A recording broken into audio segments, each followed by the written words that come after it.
మహేందర్ రెడ్డి గారికి మరియు వచ్చేసిన అందరికీ కూడా మనస్ఫూర్తిగా నమస్కారం తెలియజేస్తాను. గత కవిత గెలవాలి, బీఆర్ఎస్ పార్టీ గెలవాలని పనిచేసిన 7 నియోజకవర్గాల్లో ఉన్న ప్రతి ఒక్క పార్టీ శ్రేణులకు, గ్రామ స్థాయిలో, క్షేత్రస్థాయిలో కార్యకర్తలకు, నాయకులకు మరియు ప్రతి నియోజకవర్గంలో ఇన్ఛార్జ్, మాజీ ఎమ్మెల్యే ఇన్ఛార్జీలు కావచ్చు, భద్రాచలంలో అక్కడ ఎమ్మెల్యే లేకుండా ఒక టీం వర్క్ చేసిన ఆ కమిటీ సభ్యులకు కావచ్చు, ప్రత్యేకంగా ఇక్కడ మా 2 ఎమ్మెల్సీలకు కావచ్చు.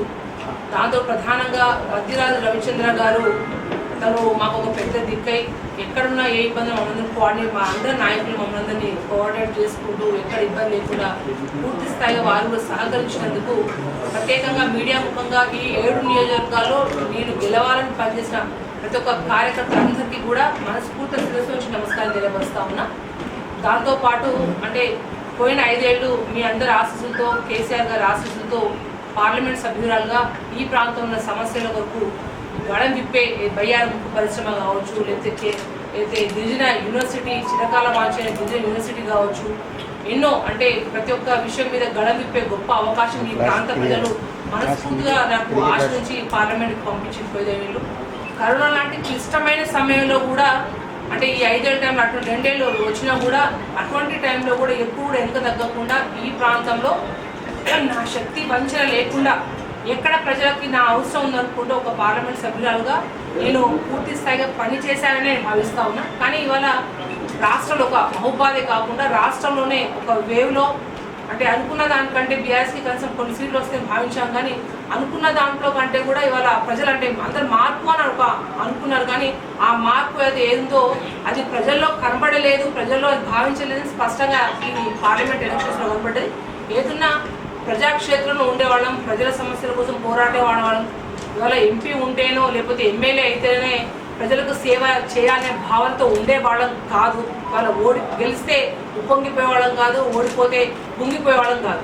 కాబట్టి ఇవాళ నేను పార్లమెంట్ సభ్యురాలుగా లేకపోయినప్పటికీ ఈ జిల్లా పార్టీ అధ్యక్షురాలుగా ఇక్కడ ప్రత్యేకంగా ఒక మహబూబాద్ జిల్లాలోనే కాకుండా పార్లమెంట్ సెగ్మెంట్లో ఉన్న ప్రతి ఒక్కరు కూడా ఎప్పుడు ఏ అక్కర వచ్చినా, ఏ ఇబ్బంది అయినా ప్రతి కార్యకర్తకు కూడా ఖచ్చితంగా ఎలక్షన్ ముందు చెప్పారు, ప్రశ్నించే గొంతుగా నవ్వుతానని దీవించండి అన్న.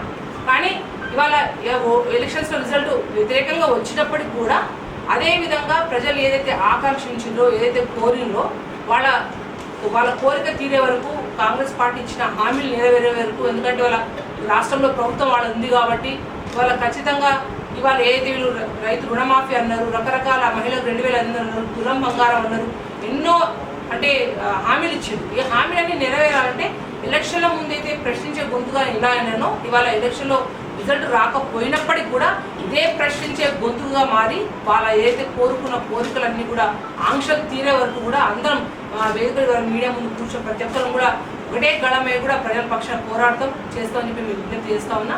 అంతేకాకుండా కుంగిపోయేది కార్యకర్తలకు మీడియా ముఖ్యంగా అందరూ విజ్ఞప్తి చేస్తున్నా. ప్రతి ఒక్క కార్యకర్త చాలా అంటే వాళ్ళ ఎలక్షన్స్ లాగా ప్రతి ఒక్కరు 7 నియోజకవర్గాల కార్యకర్తలు చాలా బాగా కష్టపడి నిజంగా చాలా అదృష్టవంతులుగా భావిస్తున్నారు. ఎందుకంటే వాళ్ళు చాలా మంది ఇప్పుడు బాధపడతా ఉన్నారు. కానీ ఏది ఉన్నప్పటికీ కూడా కార్యకర్తలకు ఏ ఇబ్బంది అయినా ఎక్కడైనా కూడా అందరినీ కాపాడుకునే బాధ్యత మాది. ప్రజల పక్షాల నుండి ఖచ్చితంగా కొట్లాడతాము. దాంతోపాటు ఇక్కడ గెలిచిన బలరాం నాయక్ గారు కూడా అభినందన తెలియపరుస్తా ఉన్నా. ఇవాళ ఎలక్షన్ చూస్తే విచిత్రంగా అంటే అనుకున్న దానికంటే డిఫరెంట్ ఫలితాలు వచ్చినాయి. అంటే ఇంకా గౌరవమైన స్థానంలోనే మహబూబాద్ పార్లమెంట్ ఉందని నేను భావిస్తా ఉన్నాను. ఎందుకంటే చాలా చోట్ల కూడా మా బీఆర్ఎస్ పార్టీ 3rd ప్లేస్లో పోయిన పరిస్థితి, కానీ ఇవాళ మహబూబాద్లో ఇవాళ గౌరవమైన స్థానంలో ఉందని భావిస్తా ఉన్నా. ఏ విధంగా అయితే ప్రజలు ఇంతకుముందు ఆదరించారో అదేవిధంగా ఎప్పుడు కూడా మీ ఆశీస్సులు ఉండాలని కోరుతా ఉన్నా. ఖచ్చితంగా ప్రజాక్షేత్రంలో ఎక్కడ వెనుకడుగు వేయకుండా ప్రజల్లోనే ఉంటూ, ఓడిపోయినా కూడా ప్రజల్లో ఉంటూ, ప్రజా గొంతులో ఉంటూ ఖచ్చితంగా మీ కవితగానే ఉంటానని చెప్పి మనస్ఫూర్తిగా భావిస్తూ సెలవు తీసుకుంటాను.